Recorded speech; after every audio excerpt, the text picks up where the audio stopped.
मुख्यमंत्री म्हणून शेतकरी म्हणून अपेक्षा जास्त लावून आहे की ओला दुष्काळ जाहीर झाला पाहिजे, मात्र ओला दुष्काळ अजूनही सरकारकडनं जाहीर केला जात नाही. माझं काय म्हणणं आहे, हे दिवस जे आहेत शेतकऱ्याला मदत करणं, शेतकऱ्याला उभारी देणं, शेतकऱ्याला धीर देणं हे आज आपल्या दृष्टिकोनातून महत्वाचं आहे. शेवटी शेतकरी अडचणीत आहे, त्यातनं निश्चित प्रकारे या बाबतीमध्ये तुम्ही ओला दुष्काळाचा प्रश्न विचारला. या बाबतीमध्ये शेवटी केंद्राचे निकष असतात, राज्य हा विषय एकट्या निस्त्या ह्याच्यापुरता करून चालत नाही. परंतु जे निकष आहेत ते निकष ठीक आहे, तो विषय नंतरचा आहे. आज जो विषय आपल्याला शेतकऱ्याला पूर्ववत शेतकऱ्याला उभा करणं, त्यामुळे शेतकऱ्याला निश्चित प्रकारे राज्य शासनाच्या वतीनं चांगल्यात चांगली मदत करण्याचा देण्याचा प्रयत्न राज्याचे मुख्यमंत्री, दोन्ही उपमुख्यमंत्री आणि आम्ही सगळेजण करू.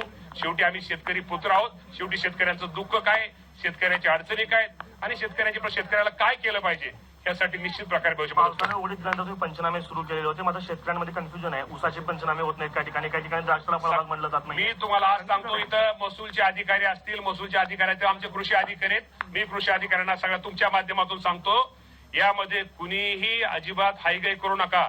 या अतिवृष्टीमुळे ज्या माझ्या शेतकऱ्यांचं जे नुकसान झाले, म्हणजे तुम्ही गायी पशुधन वाहून गेला असेल, मनुष्यहानी झाली असेल, विहिरीमध्ये पाणी गेलं असेल, ऊसाचं असेल, पिकांचं असेल, फळबागांचं असेल किंवा HP पंप वाहून गेले असतील, सगळं ह्याच्यामुळं जे नुकसान अतिवृष्टीमुळे झाले त्या सर्व नुकसानीचं पंचनामा महसूल विभागाचे आणि आमचे अधिकारी करतील आणि त्यामध्ये ज्यांचं नुकसान झालंय त्यांना नुकसान भरपाई राज्य सरकारकडून दिली जाईल. मामा अजित पवार असं म्हणाले होते की 5,000 रुपये तातडीनं आणि धान्य दिले जाईल. इथं शेतकरी आहेत, यांना विचारा किती जणांना आता 5,000 रुपये मिळाले नाहीत. मी आता कलेक्टरांशी तेच बोललो.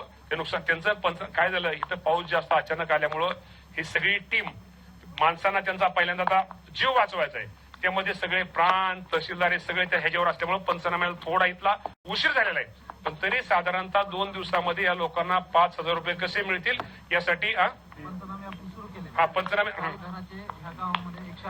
मी तुम्हाला सांगतो की सगळ्या अधिकाऱ्यांना सांगतो की जे 5,000 रुपये अजितदादा पवार साहेबांनी जाहीर केलं होतं ते ताबडतोब यांना येणाऱ्या 2-3 दिवसामध्ये 5,000 रुपये मिळतील याची व्यवस्था केली जाईल. शेवटचा प्रश्न, पंजाब सरकार राज्य जे छोटं राज्य आहे ते 20,000 रुपये प्रति एकर प्रमाणे आता मदत देत आहे. महाराष्ट्र एवढं अर्थसंपन्न असताना महाराष्ट्रात हे शक्य नाहीये का?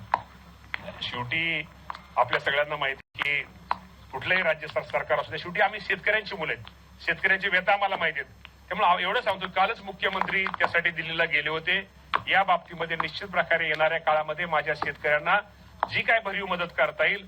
आज माझा शेतकरी अडचणीत आहे, संकटात आहे, शेतकऱ्यावरती आलेलं हे खूप मोठं दुःख आहे, ह्याचा आपण विचारच करू शकत नाही. त्यामुळे या अडचणीच्या काळामध्ये, या संकटाच्या काळामध्ये शेतकऱ्याच्या पाठीमागे राहणं निश्चित प्रकारे आमचं कर्तव्य. आणि या बाबतीमध्ये आपण जे म्हटलं मगाशी पंजाबच्या धर्तीवरती, या बाबतीमध्ये राज्याचे मुख्यमंत्री काल दिल्लीला गेले होते आणि सगळेच मंत्री दौऱ्या त्यांनी सगळ्याच प्रत्येक भागातले दौरे केले. शेतकऱ्यांच्या अडचणी, शेतकऱ्यांच्या व्यथा त्यांनी जाणल्यात. निश्चित प्रकारे राज्य सरकार या बाबतीमध्ये निर्णय घेईल. मामा, खरीप पिकाचं गेलेत, रब्बी पण पिकं गेलेली आहेत.